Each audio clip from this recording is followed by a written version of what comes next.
할렐루야. 이 시간에 우리에게 주시는 말씀은 잠언 말씀입니다. 잠언 22장 17절에서 21절 말씀. 자, 함께 길지 않으니까요. 우리 학생들도 함께 읽도록 하겠습니다. 자, 읽습니다. 시작. 너는 귀를 기울여 지혜 있는 자의 말씀을 들으며 내 지식을 마음에 둘지어다. 이것을 내 속에 보존하며 내 입술 위에 함께 있게 함이 아름다우니라. 내가 내게 여호와를 의뢰하게 하려 하여 이것을 오늘 특별히 내게 알게 하였노니 내가 문학과 지식의 아름다운 것을 너를 위해 기록하여 내가 진리의 확실한 말씀을 깨닫게 하며 또 너를 보내는 자에게 진리의 말씀으로 회답하게 하려 함이 아니냐. 아멘. 향기와 빛을 발하는 입술이라는 말씀으로 함께 은혜를 나누도록 하겠습니다. 우리가 아이를 키울 때 아이가 이제 막 말을 배우고 할 때 엄마들이 아이들한테 말을 할 때 아우 이렇게 했어요. 잘했어요 라고 이야기를 해요. 존댓말을 하듯이 이야기를 해요. 이렇게 하면 안 돼요. 이렇게 하면은 아야 하고 다쳐요 라고 이야기를 합니다. 그 이유가 뭘까?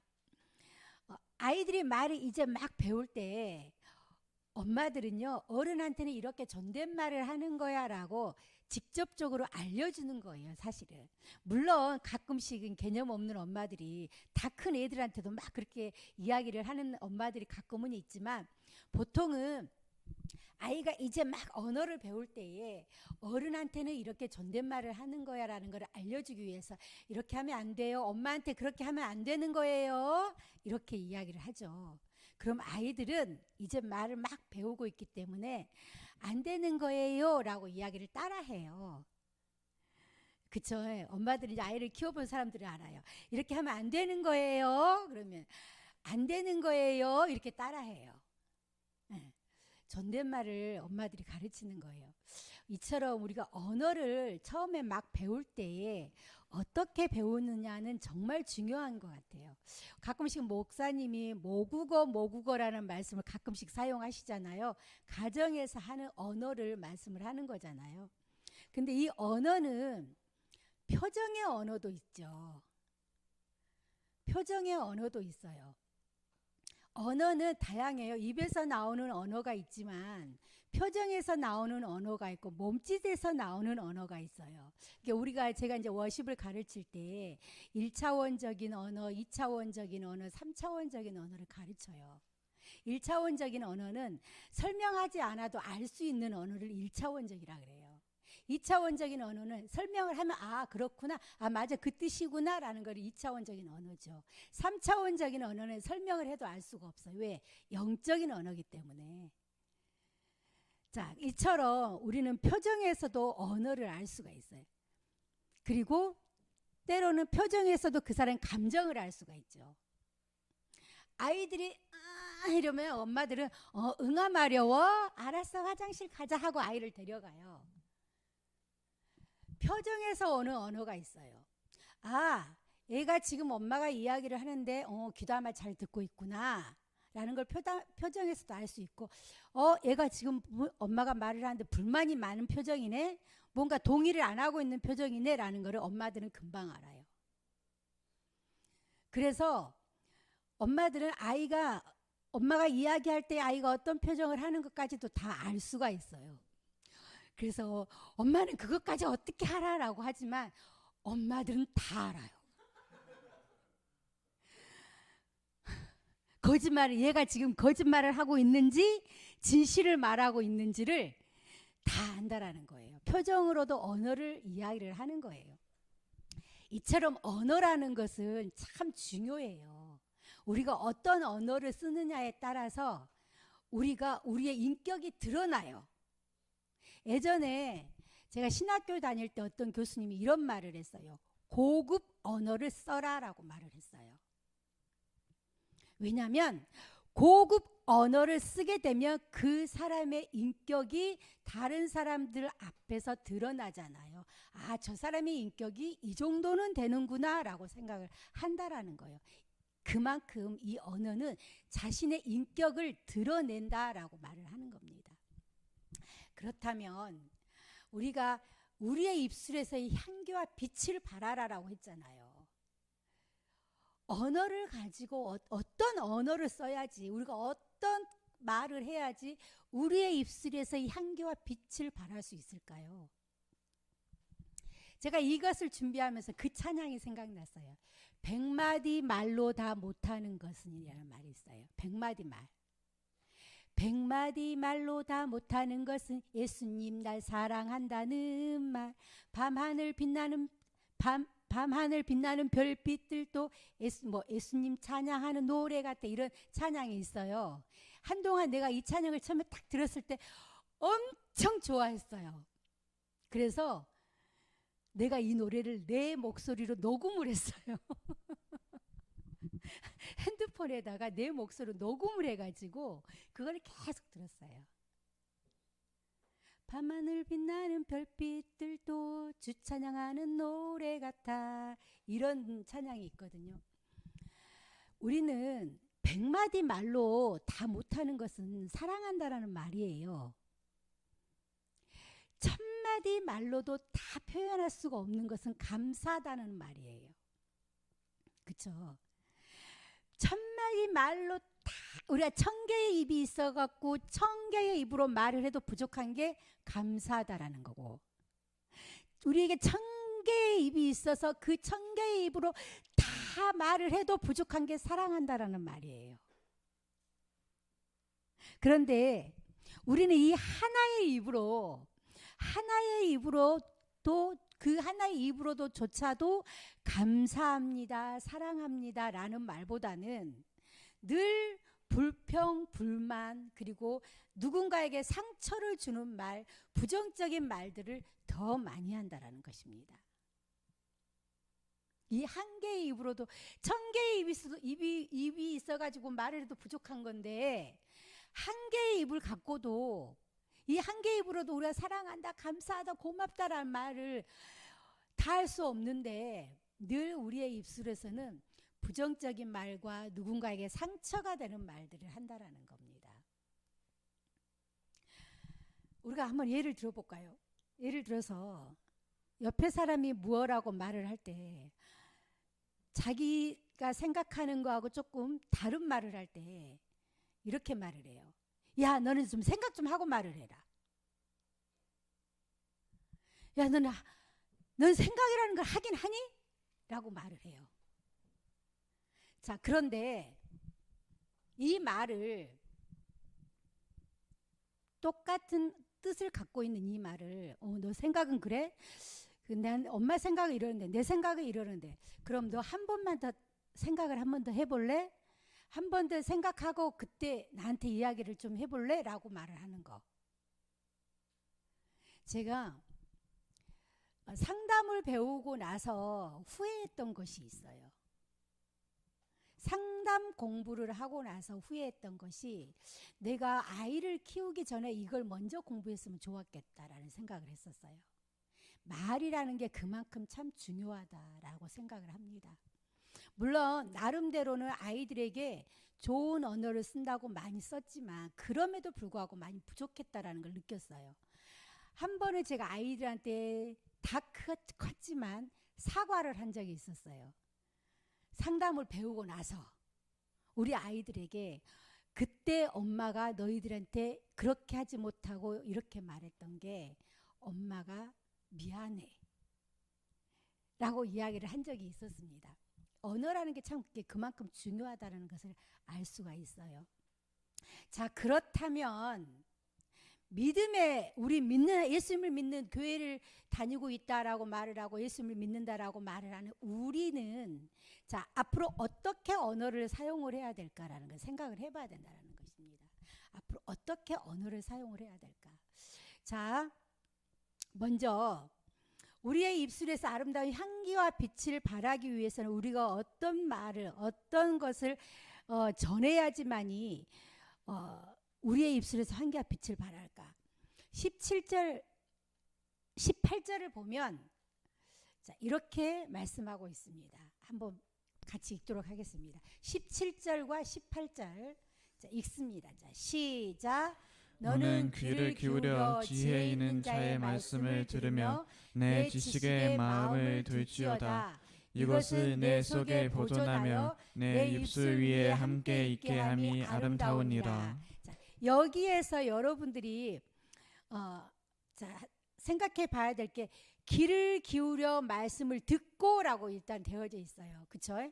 귀를 기울여서 일단은 말씀을 듣고 내 지식의 마음을 둘지어다라고 되어져 있어요. 이렇게 내 속에 보존하고 있다가 내 입술에 있게 함이 아름답다라고 되어져 있습니다. 그러니까 이 말씀은 무슨 뜻이에요? 일단 듣고 그 말씀이 내 마음에 보존되고 있다가 그 말씀이 내 입술에 있게 함이 아름답다. 내 입에서 나오게 함이 아름답다라는 뜻이에요.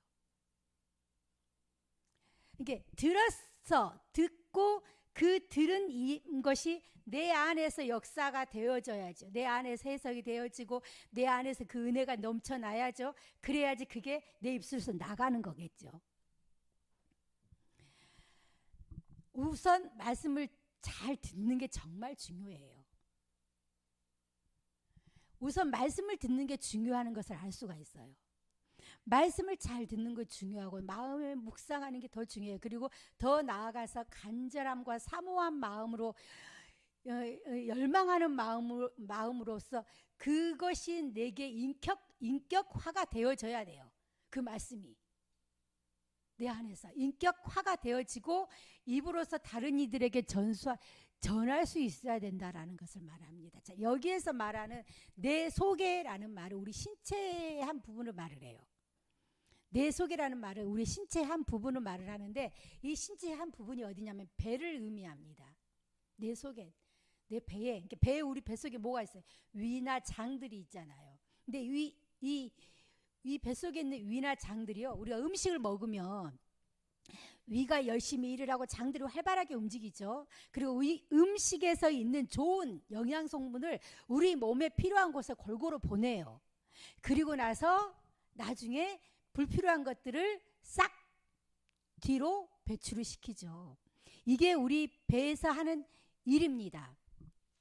자, 이렇듯이 우리가 말씀을 막연히 듣고 흘러보낼 것이 아니라, 말씀을 듣고 그냥 한 귀로 듣고 한 귀로 흘러버리는 것이 아니라 이 말씀을 잘 듣고 내 안에 보존을 시켜서 이 안에서 좋은 영양 성분들을 다 좋은 곳에 다 이렇게 퍼뜨리고 나머지 불필요한 것들을 우리가 배설로 내보내야 된다는 것을 의미하고 있다는 것입니다. 자, 사도 바울은 성도들을 향해서 이렇게 말을 해요. 우리가 이 보배를 질그릇에 가졌으니 이는 능력이 심히 큰 것이라. 큰 것이니 하나님께 있고 우리에게 있지 아니함을 알게 하려 함이라 라고 고린도후서 4장 7절에 이야기를 하고 있습니다. 자, 이 말은 무슨 뜻이에요? 지금 사도 바울은 우리 성도들을 보배로운 질그릇으로 지금 표현을 하고 있죠. 하나님의 신령한 지혜를 받은 성도들은 보배를 담을 질그릇에 비유하고 있다라는 것입니다. 또한 이런 말씀을 통해서 인간이 하나님으로부터 신령한 지혜와 은사를 받아 보존하는 도구로 창조되어졌다라는 것을 우리는 알 수가 있어요. 즉, 여러분들은 보배로운 질그릇이다라고 지금 사도 바울은 말을 하고 있습니다.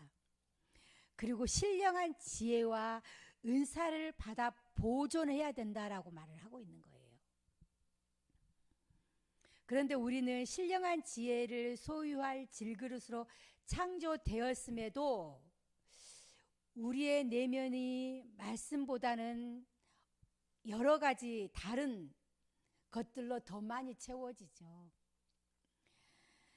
보배로운 질그릇에 담아야 될 것은 하나님의 지혜와 하나님의 은혜와 이런 모든 것들을 우리의 보배로운 질그릇에 담아야 되는데, 우리가 한번 생각을 해봅시다. 지금 여러분에게 보배로운 질그릇, 여러분 각자가 보배로운 질그릇인데 지금 여러분에게 담겨져 있는 게 무엇이냐라는 거예요. 물론 끊임없이 우리는 영적인 싸움을 하죠. 어떻게 생각하면 내 자신과의 싸움을 해요. 세상에 많은 유혹들이 오죠. 그래 떨쳐내야 돼 하고 싸워요. 그런데 우리는 그것을 어찌 보면 선한 싸움이에요. 그거는. 그런데 그렇지 못하는 성도들도 있다라는 거예요. 그냥 그 생각에 그 욕심에 젖어버린다라는 거예요. 그래서 보배로운 나의 질그릇 안에 하나님의 말씀이 아닌 성령의 충만함이 아닌 세상적인 근심, 걱정, 또 많은 유혹 이런 것들로 채워져 있다라는 것입니다. 특히 우리 아이들이 앞으로 살아가는 그 세상 가운데서 더 많은 유혹들이 있겠죠. 그리고 한참 우리 또 자랄 때 보면 많은 음란적인 유혹들도 많이 있다라는 겁니다. 그런 모든 것들을 배설물로 내보내버려야 된다라고 이야기를 하는 거예요. 말씀을 통해서 우리가 우리의 보배로운 질그릇 안에 지금 생명의 말씀이 선포되면 그 생명의 말씀을 우리가 듣고 그 말씀을 내 안에서 능력 있게 내 안에서 예수 그리스도가 그 말씀을 통해서 움직이게 하고 난 이후에 이거 말씀을 비춰보니까 이게 하나님 앞에 배설물이네. 말씀을 비춰보니까 이게 내가 하나님 앞에 더러운 모습이네. 이런 것들은 배설물로 보내버리라는 거예요. 내쫓아버리라는 것을 말씀을 하는 것입니다. 그런데 우리는 정말 이렇게 배설물로 내쫓아버려야 할 것들을 붙들고 살아가는 경우들이 너무 많다라는 것입니다. 세상적인 미련을 붙잡고 살아가는 것들이 너무 많이 있다라는 거예요. 그리고 잊어버려야 될 것들은 잊어버리지 않고 정작 마음에 품어야 될 것들을 잊어버리고 살아가는 것들이 너무나 많이 있다라는 것입니다. 에레미야 4장 14절에서는 하나님께서 그런 이스라엘 백성들의 모습을 보고 이렇게 말씀을 하십니다. 내 악한 생각이 내 속에 얼마나 오래 머물겠느냐라고 엄중하게 책망을 해요. 하나님께서 이스라엘 백성들이 악한 생각을 하니까. 자, 고린도전서 3장 17절에는 이렇게 말씀하고 있습니다. 우리 함께 읽도록 하겠습니다. 자, 읽습니다. 자, 우리 학생들도 크게 읽어요. 졸리니까 졸리지 않도록 크게 소리내서 읽어요. 자, 읽습니다. 시작. 누구든지 하나님의 성전을 더럽히며 하나님이 그 사람을 멸하시리라. 하나님의 성전은 거룩하니 너희도 그러하니라. 아멘. 우리는 이 바울의 경고를 귀담아 들어야 돼요. 우리 각자는 하나님의 거룩한 성전들이잖아요.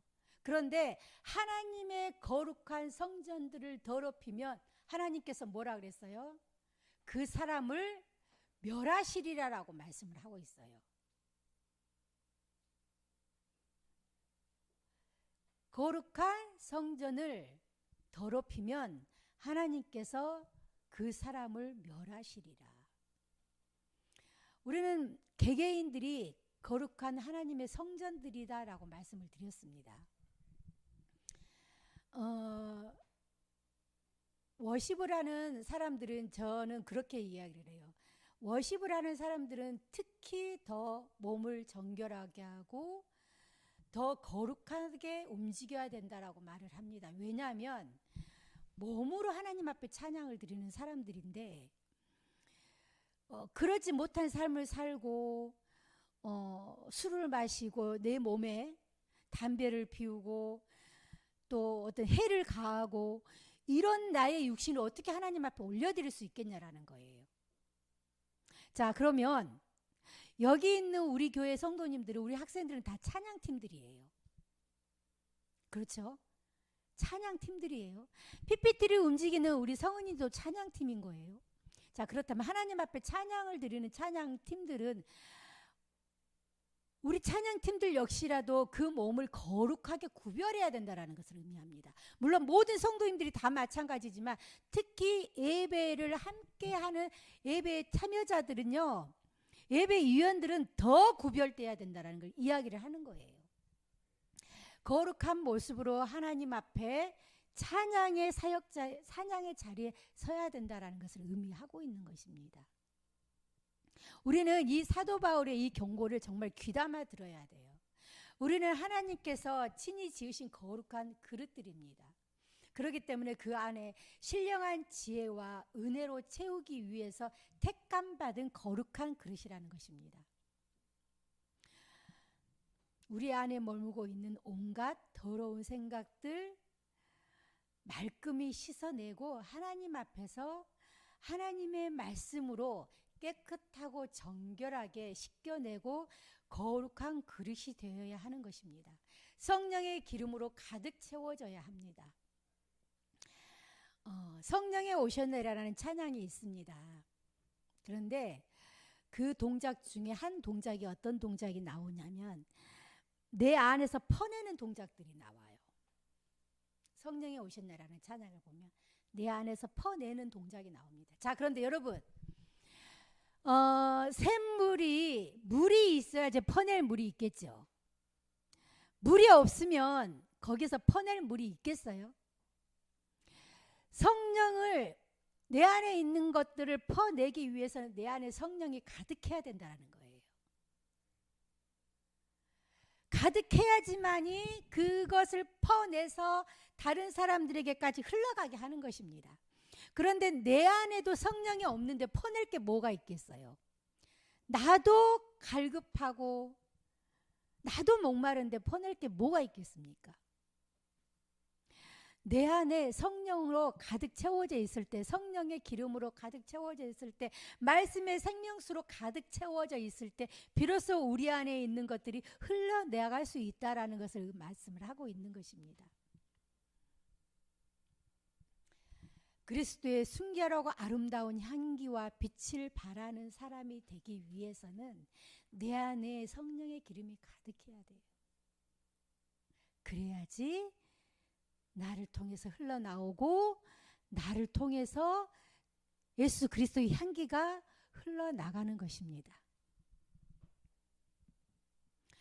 하나님의 말씀은 삶에 적용되고 전파될 때 참된 빛과 능력을 발휘할 수 있습니다. 자, 18절을 보면 이렇게 기록되어 있습니다. 18절을 읽도록 하겠습니다. 다시 한번 읽습니다. 자, 시작. 이것을 내 속에 보존하며 내 입술 위에 함께 있게 함이 아름다우니라. 곧 하나님의 말씀을 마음에 둘 뿐만이 아니라 입술로 표현하라는 것이죠. 그런데 이렇게 입술로 표현하는 것은 우리가 세 가지 차원으로 이야기를 할 수가 있습니다. 봐봐요. 내가 입으로는 세 가지라고 그러고 손가락은 두 개를 가리키잖아요. 세 가지 차원으로 이해를 하시기 바랍니다.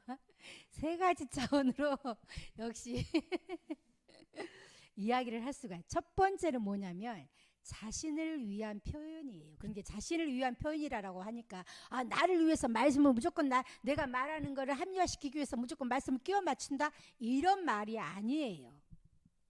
자신을 위한 표현이라는 말은 이 말은 언제나 말씀을 애우면 스스로에게 적용을 한다라는 거예요. 그러니까 무슨 말씀이냐면 남들한테 내 말을 합리화시키기 위해서 말씀을 끼워 맞추는 게 아니라 오히려 나에게 적용을 하는 거예요.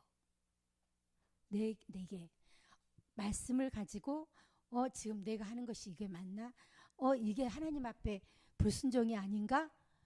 내가 지금 나의 입술에서 나오는 이것이 하나님이 원하는 언어인가? 내가 지금 내는 이 혈기가 하나님의 말씀에 비춰봤을 때 맞나? 라고 내 자신에게 적용하라는 말이에요.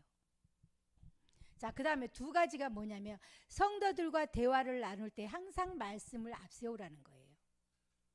이게 무슨 뜻이냐?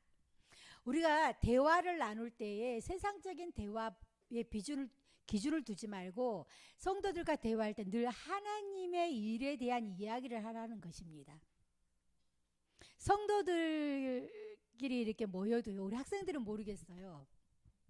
근데 저희가 청년 시절과 지금의 어른이 되었을 때 우리 성도님들, 집사님들, 권사님들을 이렇게 만났을 때 물론 우리가 회의를 하기 위해서 교회의 어떤 그런 문제를 논의하기 위해서 만나면 그런 말들을 하지만 보통 보통 우리가 이렇게 만났을 때 우리가 잡다한 말을 참 많이 해요.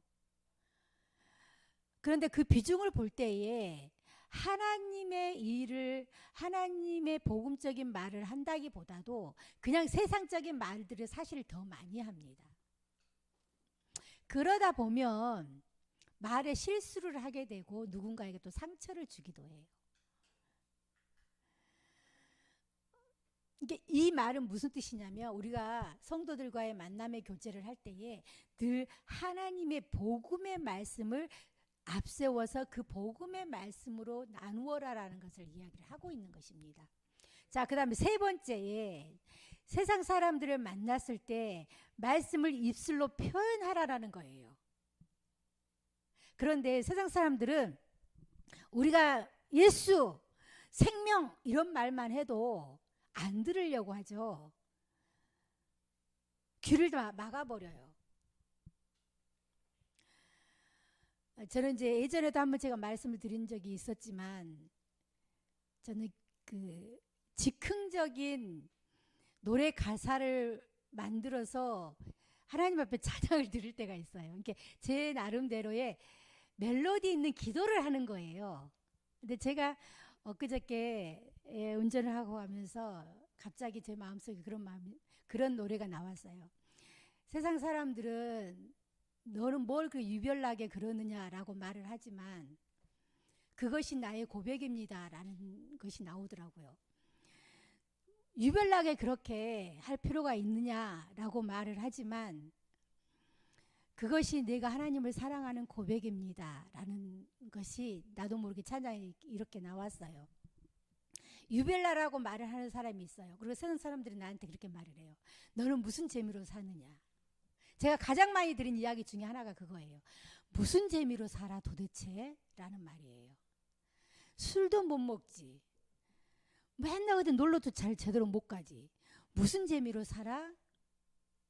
라는 말을 많이 들었어요. 세상 사람들은 나에게 무슨 재미로 사냐 말하지만 나는 예수님을 만나는 재미로 삽니다. 라는 것이 찬양이 나오더라고요. 말씀을 듣되 이를 마음에 담아두기만 하는 것이 아니라 우리의 삶 가운데서 내 입술을 통해서 나와야 된다라는 거예요. 세상 사람들에게 증거가 되어져야 된다는, 권면을 해야 된다라는 거예요. 그런데 세상 사람들에게 우리가 권면하는 데는 분명히 지혜가 필요하죠. 굳이 내 입술에서 예수님, 하나님이라는 말이 나오지 않아도 저 사람이 하는 말을 들으면 저 사람이 역시 교회 다니는 사람이었구나, 다르구나.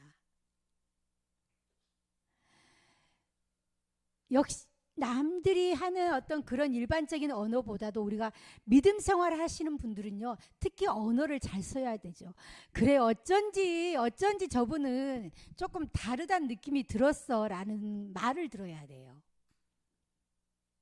남들이 흉 볼 때 같이 맞장구 치고 흉을 보게 되면 나중에 우리가 믿음 생활을 한다는 걸 알게 될 때 똑같더라. 흉 볼 때 똑같이 흉 보더라. 이렇게 말이 나온다라는 거예요. 우리가 세상 사람들하고 있을 때에 우리의 언어에서 나오는 말, 그리고 기회가 될 때는 우리가 과감하게 이야기를 해야 돼요.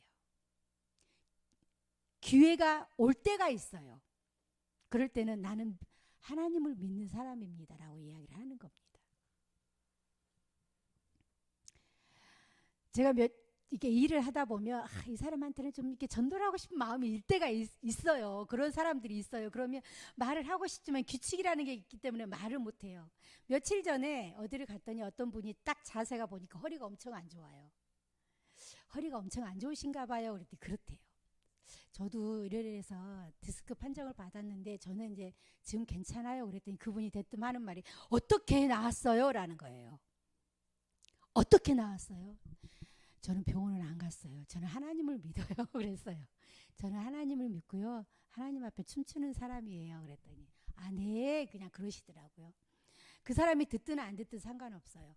우리는 기회가 될 때는 우리의 모습 가운데서 일상생활 가운데서 거룩하고 구별된 모습이 나와야 하지만 우리에게 어떤 기회가 될 때는 복음을 전해야 되죠. 하나님을 증거해야 되죠. 하나님을 믿으니까 나에게 이런 역사가 일어났어요라는 것을 증거해야 된다라는 거예요. 이것이 바로 우리의 입술이 아름답게 되어지는 방법이라는 것입니다. 그런데 한국 교회에는 크고 작은 예배가 참 많죠. 지금은 그래도 오히려 많이 줄어들었어요. 예전에는 정말 많았어요. 예전에는 정말로 일주일에 교회 가는 날이 너무나 많았어요. 지금은 시간이 없다, 바쁘다 해서 교회에서도 많이 성도들이 바쁘니까 많이 그런 시간들을 줄였잖아요. 구역 예배, 무슨 회의, 성경 공부, 제자 훈련, 주일 예배, 수요 예배, 금요 예배, 일주일을 제 기억에 우리 아이들 키우고 할 때도 업고 지고 들고 하면서 거의 일주일에 6일은 교회에서 살았던 것 같아요. 그만큼 많은 예배의 자리들이 있지만 문제는 우리가 배운 그 말씀들이 교회 안에서만 빛을 발한다라는 게 문제가 되겠죠. 우리가 성경 공부를 하고 우리가 복음의 말씀을 듣고 예수 그리스도의 생명의 말씀을 들은 이 모든 것들이 세상 밖으로 튀어나가야 되는데 교회 안에서만 예수의 능력이 있는 것처럼 믿음 생활을 한다라는 거예요. 그래서 마치 교회 밖에 나갈 때는 저 사람이 믿음의 사람인지 아닌지도 구별이 안 되는 모습들이 있다라는 것입니다. 그런데 우리가 한번 생각을 해보면 어떻게 보면 그동안에 많은 성경 공부와 많은 그 훈련들이 있었지만 그 훈련들을 우리가 돌아보면 일방적인 그 가르침과 또 어떤 축복적인 것들을 더 많이 우리는 배웠어요. 그러다 보니까 내가 받은 축복, 나만 받은 축복, 이 안에서만 내 안을 가둬두는 거예요. 이게 훈련을 우리가 제대로 못 받은 것도 물론 뭐 제자 훈련 뭐 이런 것들을 통해서도 밖에 나가서 전도하는 전도 훈련들도 많이 있긴 하지만 중요한 거는 우리가 제대로 된 훈련을 받지 못했다라는 것입니다. 자, 군인들이 우리가 처음에 이제 우리 은건이도 좀 모자나 군대를 가겠지만 처음에 막 군대에 입대했을 때 얼마나 어리버리하겠어요. 그죠? 진짜 어리버리할 거예요. 그런데 시간이 갈수록 훈련을 통해서 어떻게 돼요? 강한 군인이 됩니다. 그죠? 현우마 하품할 때 입을 막고 해.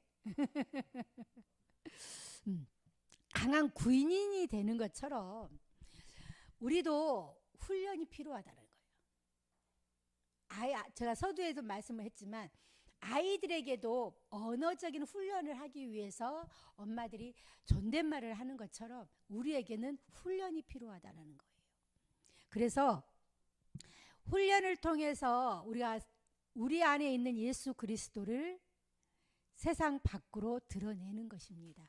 그러면 그 훈련은 두 가지가 있어요. 목사님들을 통해서 선생님들을 통해서 우리가 받은 훈련도 있지만 문제는 내 안에 있는 내가 훈련을 시켜야 된다는 겁니다.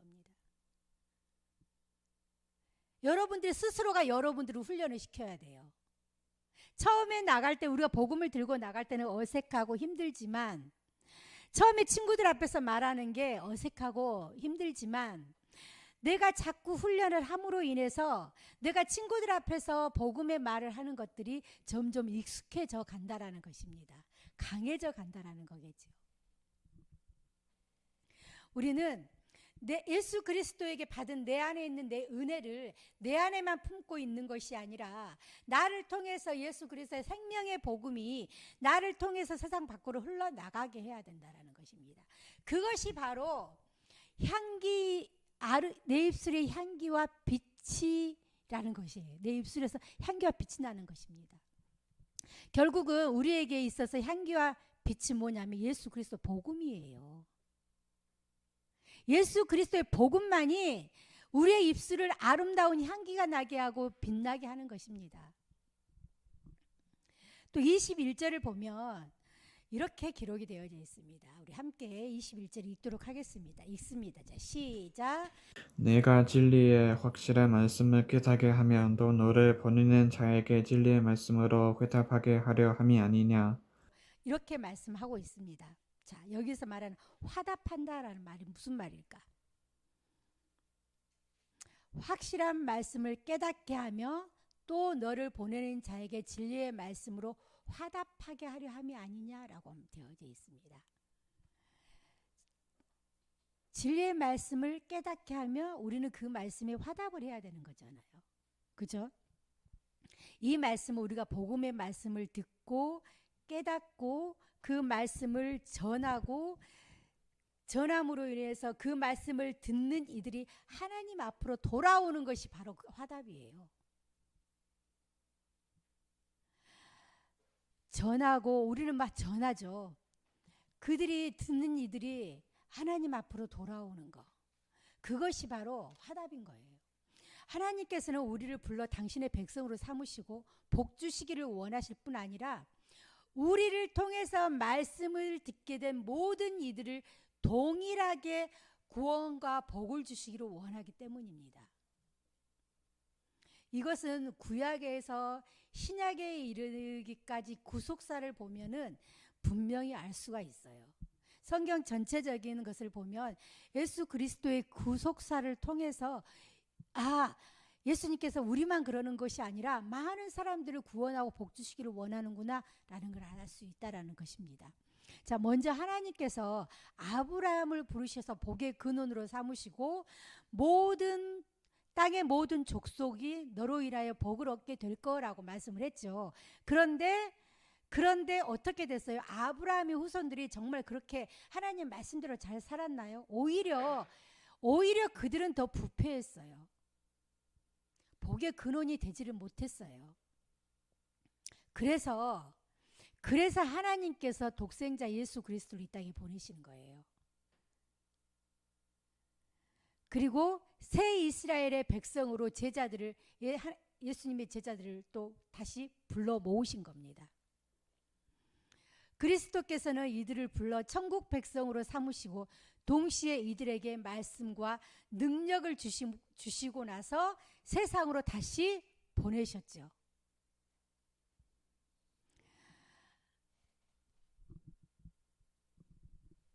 그리고 승천하신 이후에는 십자가를 통한 은혜와 복이 온 땅에 퍼지도록 하기 위해 심지어는 교회를 핍박했던 사울까지도 불러서 하나님께서 그를 사용하십니다.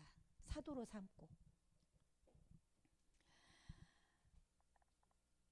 하나님께서는요, 이 땅의 모든 사람들이 구원받기를 원하세요. 우리가 이게 이 부분에서 우리가 하나님의 이런 사랑들을 착각을 하면 안 돼요.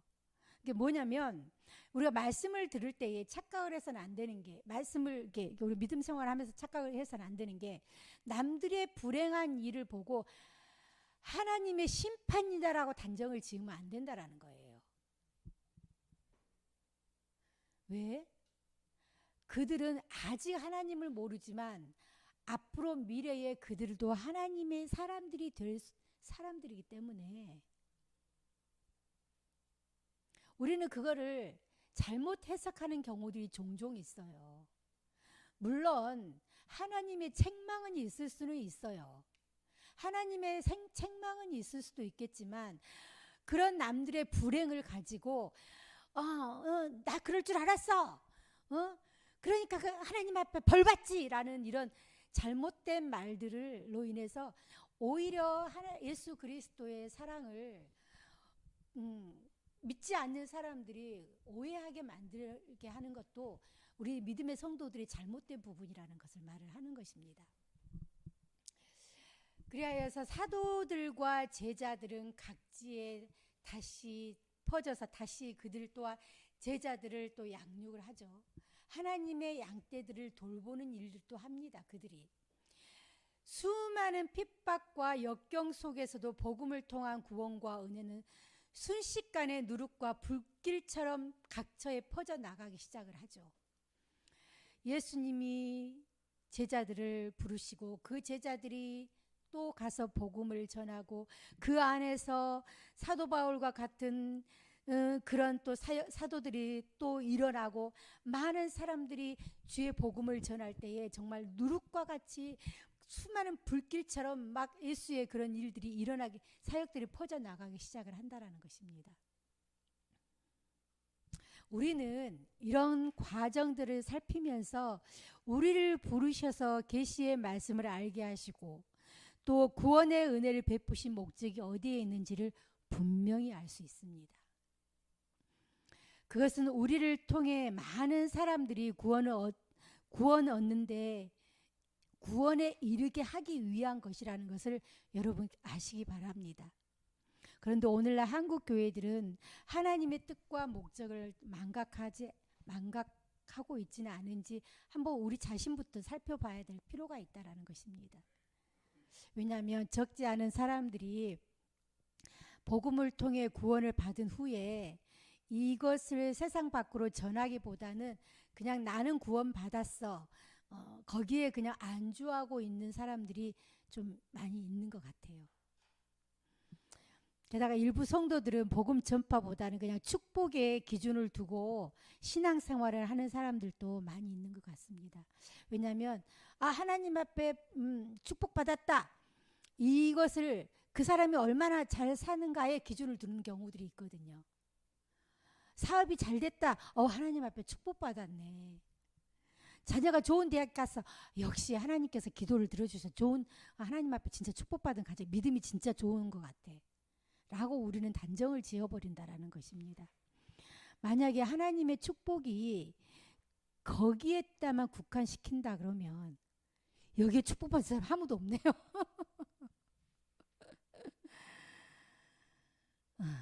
하나님의 축복은 우리가 이미 받았잖아요. 이미 하나님의 백성이 된 것으로 우리는 축복받은 사람들입니다. 이미 구원받은 사람들로 우리는 축복받은 사람들입니다. 만약에 이런 신앙생활을 한다라고 했을 때 그들은 마치 촛불을 켜서 등경 위에 두고 되박으로 이렇게 가려놓는 거나 다 마찬가지라는 거예요. 아마도 우리가 이러한 행동을 계속한다면 하나님께서는 우리에게 허락하신 구원의 촛불을 옮기시거나 꺼버리실 수도 있어요. 우리가 만약에 하나님의 그런 뜻과 하나님의 말씀을 곡해하고 그냥 내가 이렇게 받은 것으로 난 좋게라고 우리가 믿음 생활하고 살아간다면 어쩌면 하나님께서는 그 구원의 촛불을 꺼버리실 수도 있다라는 것을 말씀을 하는 것입니다. 그러므로 우리는 하나님을 말씀을 통해 하나님께서 왜 나 같은 부족한 자를 부르사 당신의 백성으로 삼아 주셨는지를 깊이 있게 생각해 보아야 한다는 것입니다. 그리고 감사의 심정과 함께 동시에 사도 바울의 말씀처럼 빚진 자의 심정으로 우리가 받은 진리의 복음을 이웃에게도 전하여야 된다는 것입니다. 하나님의 신령한 은혜와 복이 온 땅에 가득하도록 하나님께서 사마리아 땅끝까지 이르러 내 증인이 되라 하시는 이 말씀이 우리가 그냥 입술에서 그냥 나오는 말이 아니라 나를 통해서 당장에는 어떤 영적인 수확이 없을 수는 있어요. 그렇지만 나를 통해서 이 사람이 인식 자체가 변화될 수는 있어요. 내가 그동안에 교회 다닌 사람들이 이러이러한 사람들이라고 생각을 했는데 저 사람을 보니까 아니구나. 내가 그건 좀 잘못 생각했던 것 같구나. 그리고 다른 데 가서는 어떤 말을 할 때 교회 다닌 사람들이 꼭 그러지는 않더라. 내가 아는 사람이 이러이러한 교회를 다니는데 이러이러한 사람도 있더라. 라고 어떤 사람의 생각을 전환시킬 수도 있다는 것입니다. 여러분들의 행실과 여러분들의 행동과 그 생각과 여러분들의 언어와 이런 모든 것들이 예수 그리스도의 빛을 발하느냐 안 하느냐 여러분들의 삶 가운데서 나타나고 있다는 것을 말씀을 하고 있는 것입니다. 성도 여러분, 말씀을 맺도록 하겠습니다. 우리가 말씀을 듣고 가까이 할 이유는 말씀 안에 세상을 살아가는 데 유익한 정보가 있기 때문이 아니에요. 내가 말씀을 듣고 갑자기 머리가 똑똑해져서 공부를 잘하게 이러기 때문에 우리가 하나님을 믿는 게 아니라는 것입니다. 세상적인 지식보다 우선되는 가치가 분명히 있죠. 그것은 바로 육신뿐 아니라 우리의 영혼을 풍성하게 하기 때문이라는 것입니다. 말씀이. 하나님의 진리에 따라 살아가게끔 우리를 지으신 하나님의 창조 섭리에 따라 우리로 하여금 올바르게 살아가게 해주는 것이 바로 이 말씀의 지침서라는 것입니다. 우리는 말씀의 가치와 의미를 깨닫고 그 말씀을 우리의 마음속에 쌓아가며 그것을 보존하는 삶을 살아가야 합니다. 오늘의 말씀을 통해서 우리는 알았습니다. 우리의 말에서 어떻게 해야지 이 말에 향기와 빛을 발할 수 있는가? 세상적인 언어가 아니라 하나님의 언어, 세상적인 말이 아니라 하나님의 언어가 나갈 때에 여러분들의 언어에서는 향기가 나는 거예요. 여러분들의 언어에서 빛이 나는 것입니다. 마지막으로 이 말씀을 함께 읽고 마치도록 하겠습니다. 자, 시편 51편 11절 말씀. 자, 함께 읽겠습니다. 자, 시작. 주여 내 입술을 열어주소서. 내 입이 주를 찬송하여 전파하리이다. 자, 다시 한번. 이것은 고백이에요. 그리고 우리의 기도가 되어져야 돼요. 그래서 제가 마지막에 이것을 함께 우리가 우리의 마음의 기도와 고백으로 우리가 하나님 앞에 기도로 올려드리기를 원합니다. 자, 함께 다시 한번 읽습니다. 시작. 주여 내 입술을 열어주소서. 내 입이 주를 찬송하여 전파하기를 전파하리이다. 원하나이다. 아멘. 사랑의 하나님 아버지, 이 시간의 말씀을 통해서 우리의 입술이 향기와 빛을 발하기 위해서는 어떤 언어를 써야 되는지를 배웠습니다. 그동안에는 그냥 내 기분대로, 그동안에는 내 생각대로, 내가 하고 싶은 말대로 말을 하고, 내가 하고 싶은 표정으로 말을 하고, 내가 하고 싶은 말대로 몸으로 이야기를 했다면, 이제는 내 안에 있는 예수 그리스도의 그 향기로, 이제는 예수 그리스도의 언어가 우리의 입술에서 나오기를 원합니다. 예수 그리스도의 그 풍성하신 사랑이 우리의 표정에서 나오기를 원합니다. 우리의 몸짓 하나하나, 행동 하나하나에서 예수 그리스도의 아름다운 향기가 나타나기를 원합니다. 아버지 하나님, 주님께서는 우리에게 우리를 먼저 택하시고 우리에게 생명의 말씀을 알려주셨습니다. 이 말씀은 그냥 나 혼자만의 만족으로 남겨두라고 알려주신 것이 아니라 내 안에서 예수 그리스도의 그 말씀을 충분히 묵상하고 주님께서 주시는 성령의 기름을 통하여서 내 삶 가운데서 아버지 하나님 그 성령의 기름이 흘러나옴으로 인하여서 예수 그리스도께 그 은혜에 감사하며 화답하는 아버지 하나님 그런 성도가 되어지기를 원하셔서 우리를 먼저 택한 것을 주님 믿사오니 이제는 우리의 삶이 그렇게 변화될 수 있도록 주님 도와주시옵소서. 우리에게는 훈련이 필요합니다. 끊임없이 훈련이 필요합니다. 주님 도와주시옵소서. 우리의 연약함을 아시오니 우리의 연약함을 주여 더욱더 강하게 주여 붙잡아 주시어서 이제는 내 안에 말씀으로 훈련을 시키고 아버지 하나님 그 훈련을 아버지 하나님 우리의 삶 가운데서도 끊임없이 아버지 하나님 주의 복음을 증거하는 하늘의 천군 천사가 되어줄 수 있도록 주님 도와주시옵소서. 모든 걸 감사드리며 예수님의 거룩하신 이름으로 기도하옵나이다. 아멘. 이제는 예수 그리스도의 극진하신 사랑과 하나님의 그 풍성하신 그 은혜와 성령님의 감화 감동 내주 교통하심이 이제는 내 입술에서 예수 그리스도의 복음의 아름다운 향기가 나기를 소망하는 모든 성도님들의 머리 위에 이제로부터 영원토록 함께 계실지어다. 아멘.